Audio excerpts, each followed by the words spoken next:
So when I think back on myself 10 years ago, I remember thinking my life was over. I was only 8 years old when the police raided my house as I sobbed and whimpered on my front porch. They piled me and my siblings in the back seats of police cars. They were built like cages. I had no idea what was happening, and I just knew that they were taking me away from my home, my mom, and that I was yearning to go back.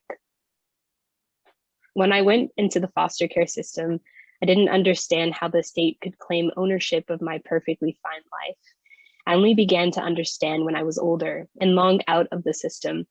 It was apparent after a judge had reviewed our case that if it weren't for my principal and her husband, who was the officer leading this effort, I'd still have a normal life with my mom. I came from a blatantly racist school in Kansas where my 7 siblings and I were the only Black students, and this school was ultimately the reason for the successful wreckage of my life with my mother. I was split from my sisters and then my brothers, and then I was placed back with some of my sisters. I went through multiple foster homes, some friendly, but most mentally, verbally, and physically abusive. As my time in the system dragged on to a little over a year, I thought I had no control over my life. However, I learned that they could take my home, they could call me worthless, but they couldn't take away my education. Learning as much as I could enabled me to leap over the hurdles I endured and ensure that I had opportunities for my future. The system brought me closer to my dad, which was something unexpected. After being placed with him in New Orleans, I was afforded many more opportunities. I restarted in a place where I was accepted and valued, and I began to thrive in school and learned that I not only liked learning, but I liked teaching others. This led me to begin working with my community in different organizations, where I became heavily involved in outreach and advocacy work, learning for myself and teaching others. For example, I've been a part of this community garden since I came to New Orleans that has enabled me to teach others about food systems and food sovereignty. However, in order to do this work, I've learned that I need to learn a lot along the way and how exactly to engage with my community and what actually makes a group thrive. So when I found the Friends Forever International program, I was at a point in my life where I was recovering from multiple life-changing events and milestones. I searched for programs that would allow me to really come into my own after these changes. I searched for programs that would help me become a better leader, a program that was not targeted at high school students for the sole purpose of allowing them to put it on a college application. I was searching for something that would stay with me forever.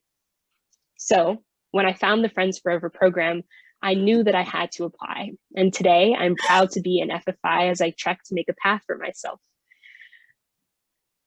FFI has allowed me to achieve what I want to both learn and teach. Because of how invested I am in my community work, I'm so used to being the teacher, but I was able to learn a lot more at FFI. Every session, I learn a new method of communicating, a new method of learning about different perspectives, a new way of bringing out my creative side. And from FFI, I've been able to bring what I've learned to my different communities. Now, after each diversity, equity, and inclusion work group meeting at my school, I lead a reflection session. And at each robotics outreach event, we have the students implement the team decision-making processes within their prototyping processes. And now, not only am I able to better communicate with the people I am helping teach, but they are able to communicate with each other. The people at FFI are also just so welcoming and warm. And as a hugger, it's been frustrating that I can't just reach through the screen and give everyone a squeeze. No, but really, this group has helped me grow in ways I didn't think I would. I've learned to be less serious and more free. More serious and less free, like when I did an entire improv speech about toes, to step back and help others step up and come into their own, like when I'm talking too much and I need to let others share their own ideas, to be more open and vulnerable, like when we talked about our history and story of self. These are the moments at FFI that make me really feel the forever part. I hope to become an alumni so that I can be a part of this program forever, and watch more students like me go through it and realize its wonderful impact. Now, as I make one of the largest transitions in my life to college and adulthood, I take these practices and values I've learned at FFI, and I hope to spread them to others beyond these sessions so that everyone can live the values of Friends Forever in their everyday lives.